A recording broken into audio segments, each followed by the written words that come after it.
I sat alone in that auditorium MBA diploma, trembling in my hands, staring at 4 empty seats in the third row. 15 years of sacrifice. Not one family member came. 3 days later, my mother's text lit up my phone. I need 40,000 for your sister's quinceañera. I sent $20. With one word, congratulations. Then I changed my locks. Then 2 police officers knocked on my door, sent by my own mother to arrest me. But when they saw my evidence folder, their expressions shifted. What they uncovered would expose 27 years of theft I never knew existed. Have you ever discovered your entire childhood was built on a lie? The stories on this channel are created solely for entertainment, educational, and storytelling purposes. While some stories are inspired by real situations submitted by viewers via email, most details have been fictionalized, combined, or altered. My name is Emily Carter. I'm 35 years old, a senior financial analyst at a firm in Denver, and the woman who spent 15 years rebuilding a future that was stolen from her at 20. This is the story of how I discovered that the people who were supposed to love me had been using me as their personal bank account since the day my father died. The janitor found me sitting alone in the third row of the auditorium, still clutching my diploma. The ceremony had ended an hour ago. Families had gathered their graduates, taken photographs, and left for celebration dinners. I remained staring at the 4 empty seats I had reserved 3 months in advance. I had made a small sign by hand and taped it to the first chair, Carter Moreno family. Nobody came to claim those seats. Nobody called to explain. The sign was still there, slightly crooked, mocking me with its optimism. "Ma'am, are you waiting for someone?" the janitor asked, his mop pausing mid-stroke.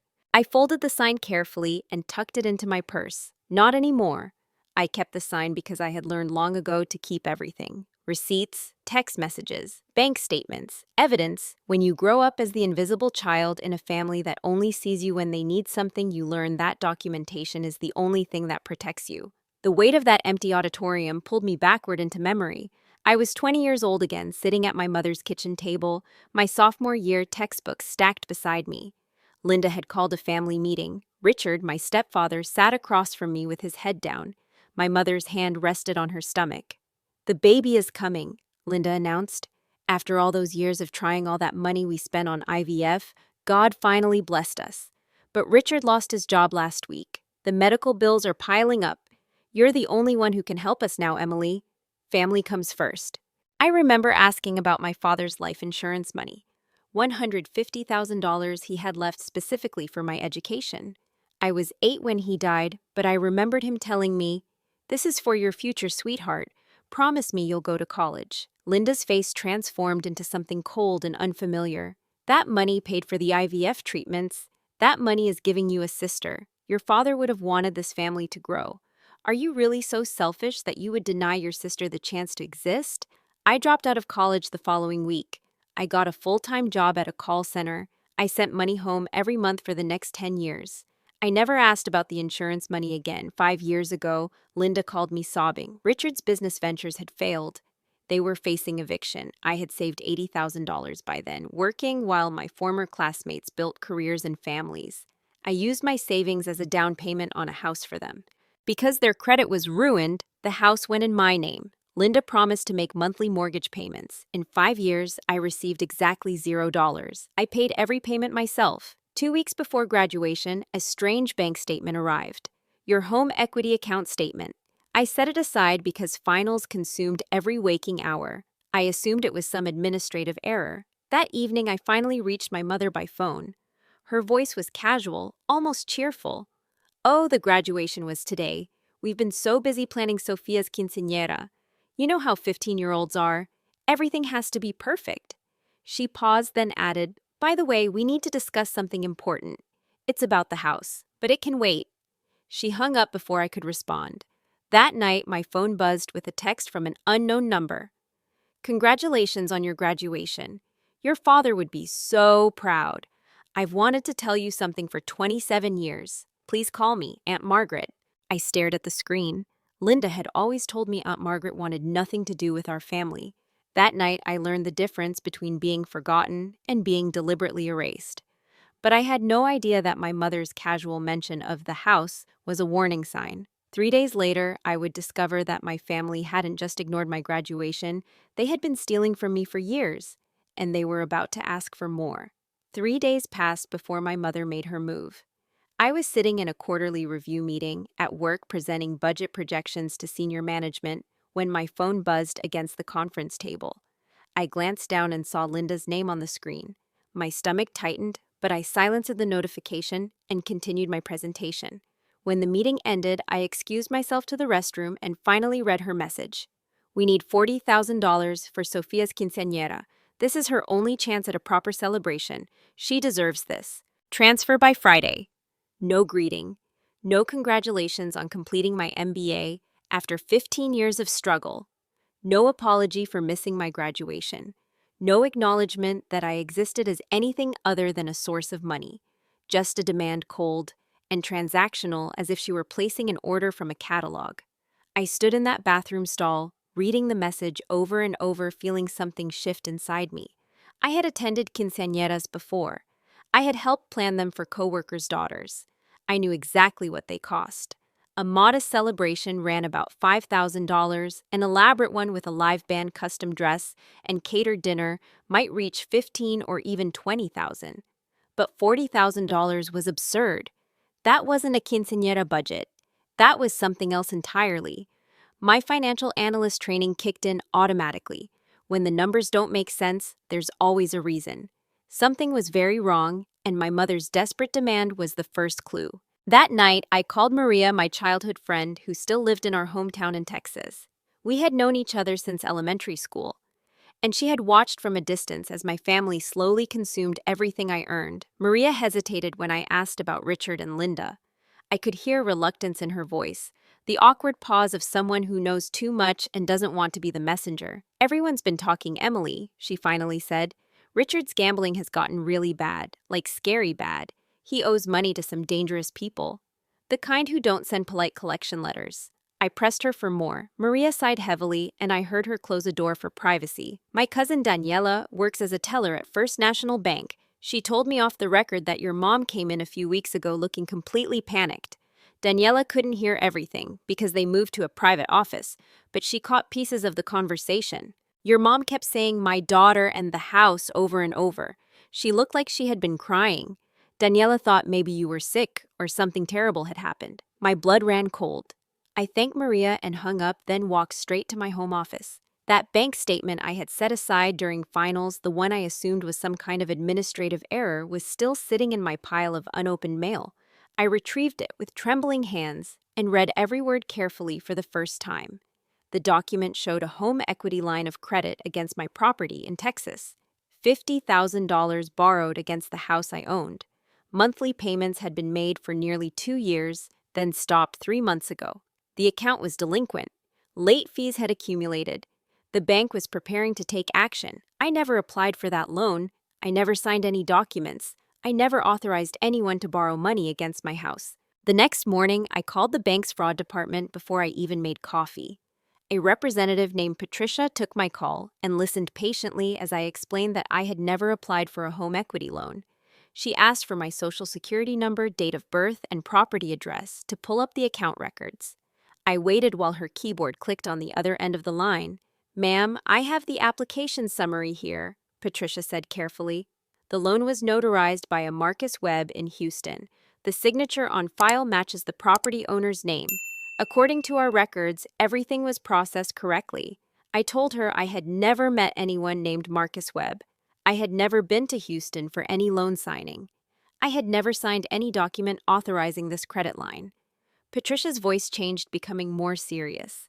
I understand. I'm flagging this account for our fraud investigation unit. We'll send you copies of all loan documents within 5 to 7 business days. You'll need to review the signature and confirm whether it's yours. I already knew it wasn't mine, but I needed proof. I asked one final question before hanging up. Can you tell me who has been making payments on this account? Patricia paused. I heard more clicking. Payments were made by a Richard Moreno until approximately 3 months ago when payments stopped. I hung up and sat very still at my kitchen table. My hands were shaking, but not from fear. Something hotter burned through me now. Anger. Pure, clarifying anger. Richard had forged my signature.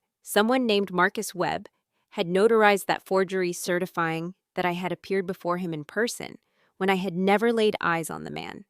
They had stolen $50,000 using my house as collateral, made payments just long enough to establish the loan, then abandoned it when Richard's gambling debts consumed every spare dollar. And now they wanted $40,000 more from me to cover up the mess they had created.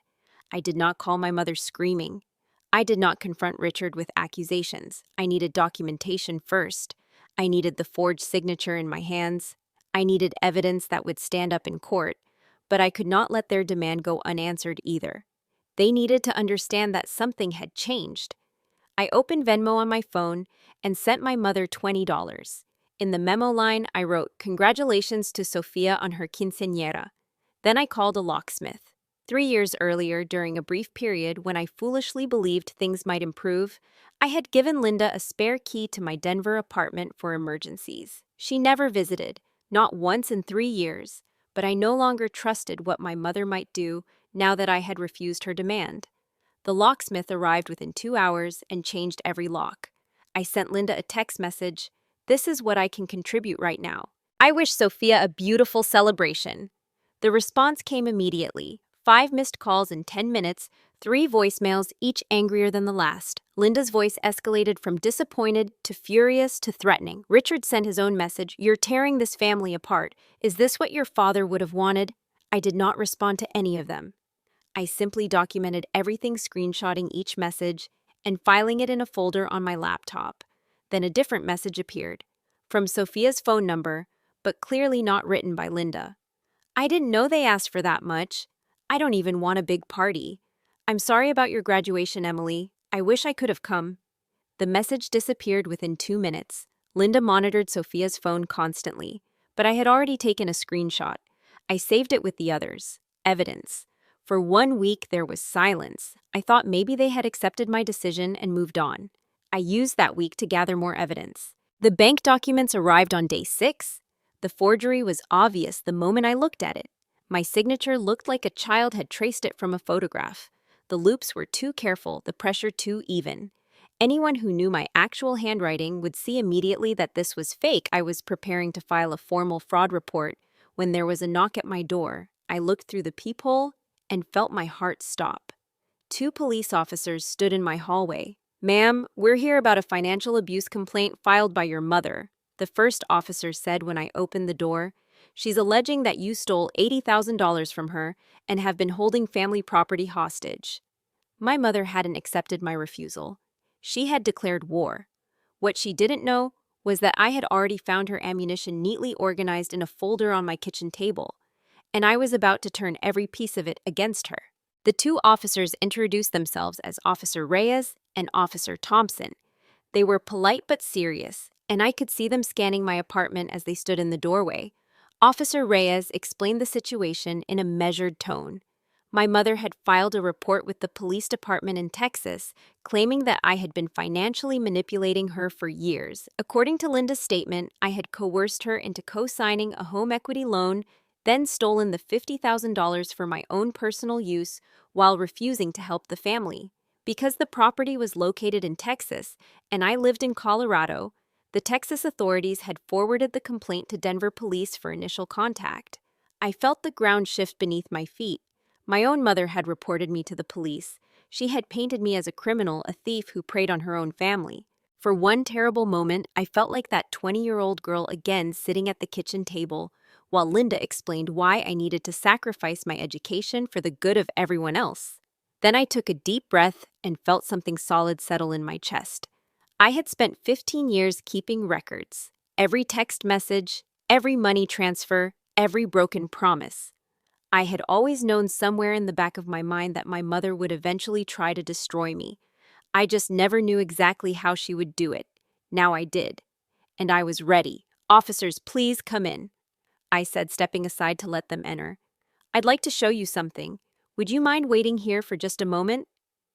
I walked to my home office and retrieved a thick folder from my filing cabinet. It was heavy in my hands, filled with years of documentation that I had gathered without fully understanding why. Some instinct had told me to save everything, to print confirmations, to screenshot conversations. That instinct was about to save my life. I returned to the living room where the officers waited and set the folder on my coffee table. My mother's story has some significant holes, I said calmly. I'd like to walk you through the evidence. Officer Thompson raised an eyebrow but nodded. I opened the folder and began. First, I showed them 15 years of text messages from Linda. Message after message demanding money for emergencies bills, medical expenses, car repairs. Never once did I find a message from Linda offering to help me or asking how I was doing. The communication flowed in only one direction, from her hand into my wallet. Second, I presented bank statements and money transfer records proving that I had sent over $200,000 to my family over the past 15 years. The transfers were documented and dated. I had never received a single dollar in return. Not one payment toward the mortgage Linda promised to help with. Not one reimbursement for any expense. Third, I pulled out the deed to the house in Texas. The document clearly showed that I was the sole legal owner. Linda's name appeared nowhere on it. She had no ownership stake whatsoever, which made her claim of being coerced into co-signing a loan completely impossible. She could not have co-signed anything because she was not on the title. Fourth, I showed them 5 years of mortgage payment records. Every single payment had come from my bank account. Linda had never contributed a penny toward the house she lived in. Finally, I presented the home equity loan documents that had arrived from the bank. I pointed to the signature on the application. Officers, this is supposedly my signature. I never signed this document. I never applied for this loan. I never met the notary who certified it. I did not know this loan existed until 8 days ago, when I finally read a bank statement I had set aside during my graduate school finals. Officer Thompson studied the signature carefully, then looked up at me. Ma'am, are you saying the signature is forged? Yes, that is exactly what I'm saying. Someone forged my name, and a notary named Marcus Webb certified that forgery as authentic. The bank records show that the person making payments on this fraudulent loan was Richard Moreno, my stepfather. He made payments for almost 2 years before stopping 3 months ago. That proves he knew about the loan. You cannot make payments on a loan you don't know exists. I paused to let that sink in before continuing. Officers, I believe my mother filed this complaint against me because she knew I was about to discover the fraud. By accusing me first, she hoped to discredit me. If I reported the forgery after she had already filed a complaint, it would look like retaliation. She was trying to get ahead of her own crime. Officer Reyes had been taking notes throughout my presentation. He excused himself and stepped into my hallway to make a phone call. I could hear fragments of his conversation, but not enough to understand what was being said. Officer Thompson remained with me, reviewing the documents again with increasing interest. 20 minutes later, Officer Reyes returned. His expression had changed. Ma'am, I just spoke with our financial crimes unit and ran some background. Marcus Webb, the notary who certified this loan, has a record. There have been previous complaints about improper notarization practices, though nothing was ever prosecuted. Given what you've shown us today, this is looking like a federal matter. Mortgage fraud is serious. If they used electronic transfers to move the money, that adds wire fraud. Using your identity without permission could constitute identity theft. We'll be forwarding everything to the FBI field office and coordinating with the bank's fraud investigation unit. I asked about the next steps. Officer Thompson explained that Linda would be contacted regarding filing a false police report, which was a misdemeanor in Texas that could carry jail time.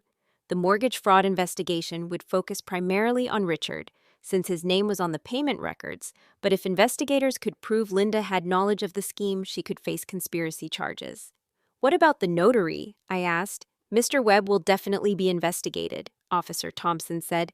Notarizing a forged signature is a felony. If he accepted money to certify documents without verifying identity, he's looking at serious charges.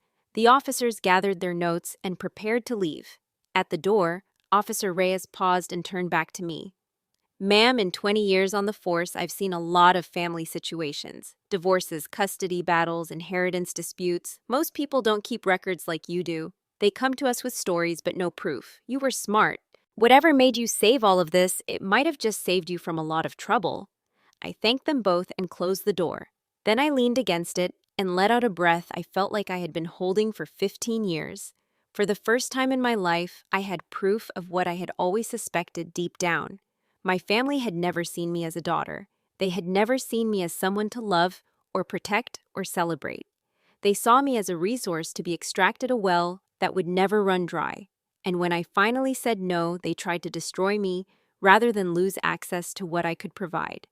But they had made a mistake. They had underestimated the invisible daughter, and now they would face consequences. 20 minutes after the officers left, my phone rang. The screen showed an unknown number with a Texas area code. I answered cautiously. "Emily?" The voice was barely a whisper. It was Sophia, my 15-year-old half-sister, calling from her friend Jessica's house. "I heard Mom and Dad fighting last night, really bad, screaming at each other for hours. Dad kept yelling about how this is all your fault, and Mom screamed something about insurance money, and how you were never supposed to find out." Sophia's voice cracked. "Emily, what insurance money? Mom always told me Grandpa David didn't leave anything behind. She said he died broke. Was that a lie, too?" I closed my eyes. After 27 years, the walls my mother had built were finally coming down. But I had a feeling her lies went even deeper than mortgage fraud. I needed to talk to Aunt Margaret. The morning after Sophia's phone call, I contacted a Texas attorney named Patricia Vance, who specialized in real estate fraud. I explained everything over a 2-hour consultation, walking her through the forged signature, the corrupt notary, the false police report, and 15 years of documented financial exploitation. Patricia listened without interrupting, then said 5 words that changed everything. "We're going to bury them." Within a week, Attorney Vance sent formal letters to Linda Richard and the bank. The letters outlined the situation with brutal clarity. First, I was exercising my rights as the sole legal homeowner of the property in Texas. Linda and Richard had 90 days to vacate the premises or sign a market-rate lease at $2,800 per month. Patricia noted in the letter that I could legally demand only 30 days, but I was offering 90 out of fairness. Second, I was formally reporting the forged signature to the bank's fraud investigation unit and requesting referral to the FBI for potential federal charges. Third, all future communication with me must go through legal counsel. Any attempt to contact me directly would be documented and reported. The bank launched an immediate investigation. They froze the fraudulent home equity loan and began recovery proceedings against Richard for the full $50,000 plus penalties and interest. Within 3 weeks, Marcus Webb, the corrupt notary who had certified my forged signature, was arrested on multiple counts of felony forgery. Facing serious prison time, he quickly offered to testify against Richard in exchange for a reduced sentence. Prosecutors accepted his deal. Richard's house of cards was collapsing, and the man who helped build it was now prepared to tear it down completely. 3 weeks after the police visited my apartment, I finally called Aunt Margaret. Her voice broke when she heard mine. We agreed to meet in person, and she drove 14 hours from Texas to Colorado without complaint. She arrived at my door carrying a small metal lockbox that she had kept hidden for 27 years. We sat together on my couch, and Margaret told me the story I had never been allowed to hear. "I tried to reach you so many times, Emily," she said, tears streaming down her face. "When you turned 18, I sent you a letter explaining everything about your father's insurance policy and what it meant for your future. Your mother intercepted it. She called me screaming, threatening to file a restraining order if I ever contacted you again. She said she would tell everyone I was harassing her family. So," Margaret paused to compose herself. "I tried again when you were 22. I sent another letter to your college address, thinking surely your mother couldn't intercept mail at a university. But somehow she did. She sent it back unopened. She had written on the envelope, 'Return to sender recipient deceased.'" I felt the blood drain from my face. My mother had told my aunt that I was dead. Margaret continued. "She told the whole family that you wanted nothing to do with the Carters, that you had chosen the Moreno name and cut off all contact. I believed her for years, Emily. I am so sorry. I only found your work email address last month when I searched your name online. I should have tried harder. I should have found another way." She opened the metal lockbox with trembling hands. Inside were documents I had never seen. My father's will, the original life insurance policy, and a handwritten letter in my father's familiar script. Margaret explained what the documents proved. My father had left $150,000 in a trust specifically for my education. Linda was named as trustee responsible for managing the money until I reached adulthood. The funds were designated explicitly for college tuition, living expenses during school, and educational opportunities. Your mother told everyone that money went to David's medical bills, Margaret said quietly. It didn't. I saw the hospital records years later. Your father had excellent health insurance through his job. The bills were covered. Linda kept every penny of that trust fund for herself. I picked up my father's letter with trembling hands. The paper was yellowed with age, but his handwriting was exactly as I remembered it from childhood birthday cards. I read his words through a blur of tears. My dearest Emily, if you're reading this, I'm already gone. But I want you to know that everything I leave behind is for your future. Get your education. See the world. Become everything I know you can be. Don't let anyone tell you that you owe them your dreams. You owe yourself. I will always be proud of you. I will always love you. Dad. I cried for the first time in years. Deep shaking sobs that came from somewhere I had locked away when I was 8 years old. My father had provided for me. He had planned for my future. And my mother had stolen it all while telling me I was selfish for even asking about it. Without my financial support, and with federal investigators closing in, Linda and Richard's world crumbled completely. The bank declared the $50,000 loan fraudulent and pursued Richard aggressively for full repayment plus penalties. His gambling creditors heard he might be headed to prison with no assets and began demanding immediate payment. One filed a civil lawsuit. Marcus Webb took his plea deal and testified against Richard in detail, explaining exactly how the forgery scheme had been planned and executed. When Aunt Margaret shared the evidence about the insurance money at a family gathering, the relatives who had praised Linda for years finally learned the truth. Cousins and aunts who had believed I was the ungrateful daughter, the selfish one who abandoned her family, now refused to take Linda's calls. The narrative she had carefully constructed over 27 years collapsed in a single afternoon. Richard was forced to find work at 60 years old, but his pending federal charges made legitimate employment nearly impossible. He took a job working under the table at a moving company, destroying his aging body hauling furniture for minimum wage paid in cash. Linda, who had not held a job in 25 years, got a part-time position as a grocery store cashier. The quinceañera was canceled entirely. The venue deposit of $1,800, the catering deposit of $800, and Sophia's custom dress that cost $400 were all non-refundable. Linda lost nearly $3,000 on a party that would never happen. Sophia had a small dinner at home with 3 friends instead. She did not complain. She was beginning to understand. Throughout those months, Sophia secretly maintained contact with me through her friend Jessica's phone. I was careful to never initiate contact.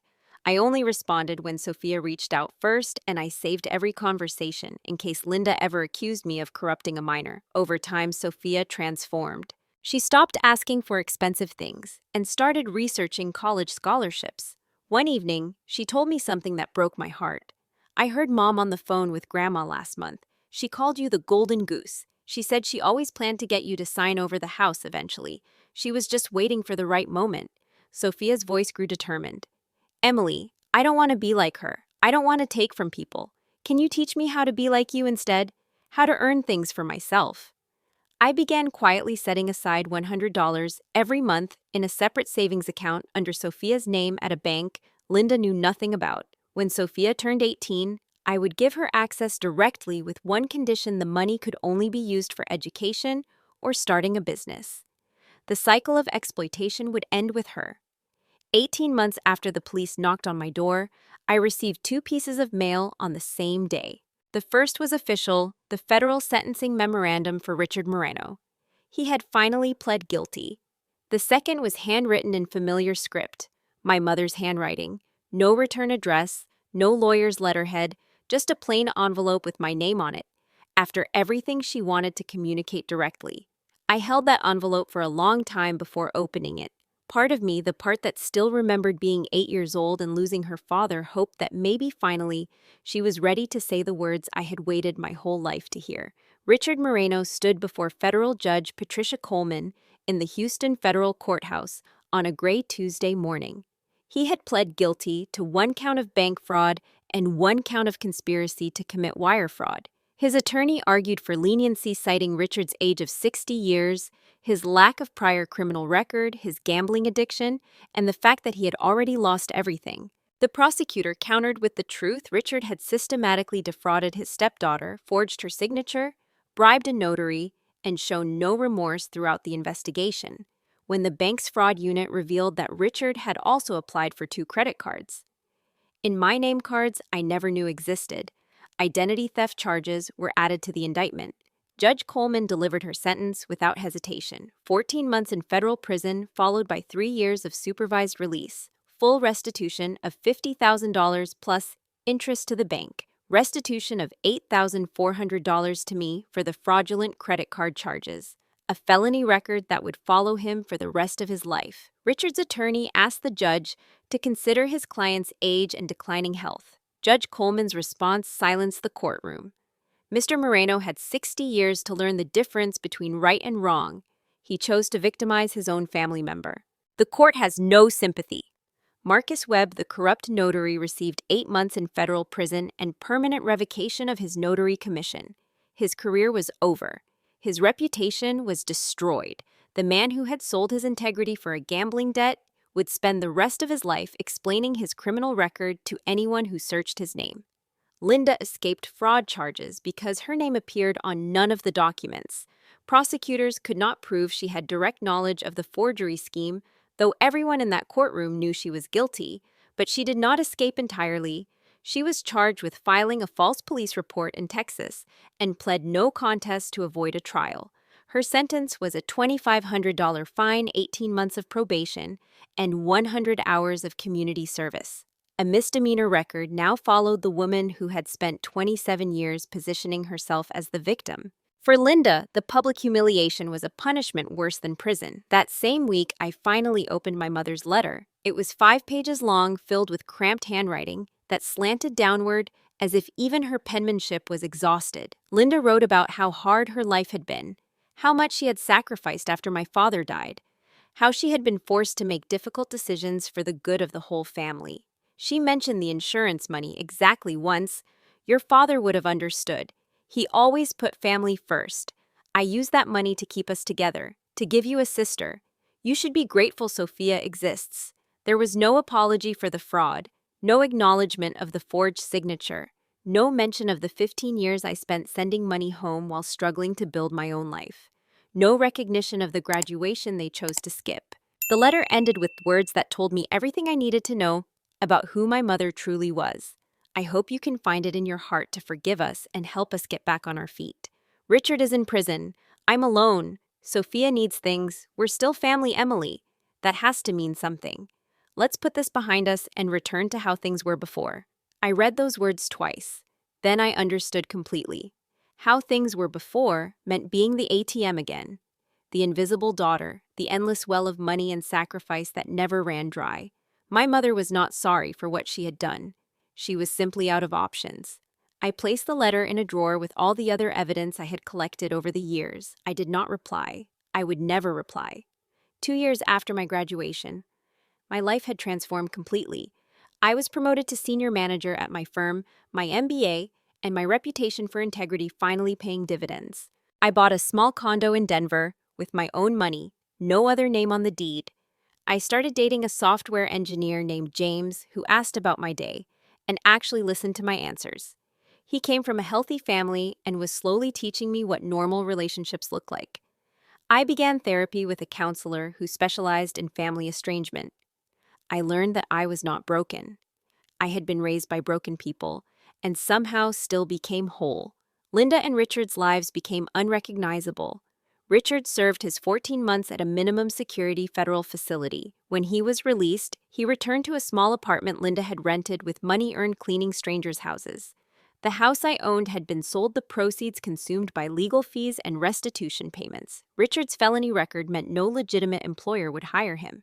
He worked occasional day labor jobs paid in cash, his health failing more each month. Linda's part-time cashier position ended when her misdemeanor conviction appeared on a background check. At 60 years old, she scrubbed toilets for people who would never know her name. She never apologized to me. She never would. My attorney advised that I could sue Linda civilly for the $150,000 in stolen insurance money, plus interest and damages. I declined. I told Patricia Vance the truth. I did not want her money. I wanted something she could never give me. I wanted to never think about her again. Instead, I donated to a scholarship fund for first-generation college students, helping strangers achieve what my mother had stolen from me. I hung my MBA diploma in my new condo's living room. Next to it, in a simple wooden frame, I placed my father's handwritten letter. Below both, I put a small photograph that Aunt Margaret had given me myself at age 7, sitting on my father's shoulders at a county fair, both of us laughing. Margaret visited every few months now. She became the mother figure I never had, supporting, without controlling, loving, without conditions. Sophia turned 17 during the second year. She maintained secret contact with me throughout everything, transforming from a spoiled child into a determined young woman. She earned straight A's, applied for 12 college scholarships, and was accepted to 3 universities. On her 18th birthday, I would transfer $4,800 directly to her, along with a letter. This is not charity. This is not obligation.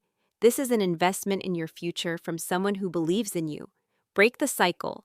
You are stronger than you know. I looked at my wall, at the diploma, the letter, the photograph, and realized I finally had everything I needed. Not because someone gave it to me, because I built it myself. For 15 years, I believed being a good daughter meant giving everything and expecting nothing. My father did not just leave me money. He left me his belief that I deserved a future. My mother stole the money, my education, my connection to his family, 15 years of my earnings. But she could never steal his faith in me. I do not hate my mother. Hate would mean she still has power. I feel only tired pity. She spent 27 years taking, and now she has nothing. Not because I destroyed her, because she destroyed herself. Sometimes the bravest thing a daughter can do is stop being the family's safety net and start being her own foundation. My father would be proud.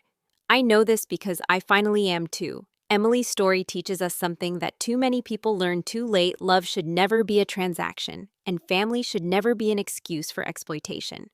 If someone only values you for what you can give them, that is not love. That is consumption. You deserve relationships where your presence matters more than your wallet. Remember these lessons. Keep records of everything, especially when dealing with people who have broken your trust before.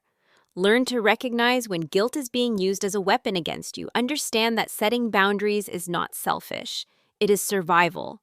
And know that walking away from toxic people, even family, is sometimes the healthiest choice you can make. If Emily's journey resonated with you, if you have ever felt invisible to the people who should have loved you most, please share your story in the comments below. Your experience might help someone else find the courage to set their own boundaries. Subscribe to our channel and turn on notifications so you never miss another story of strength, resilience, and justice. Every like, comment, and share helps us reach more people who need to hear that they are not alone. Thank you for listening. Your support means everything. Được, đấy thì một con gọi này quay mượt nhìn chân mày này Cái thằng này có hai bên đúng không? Hay anh lấy toàn góc chính giữa?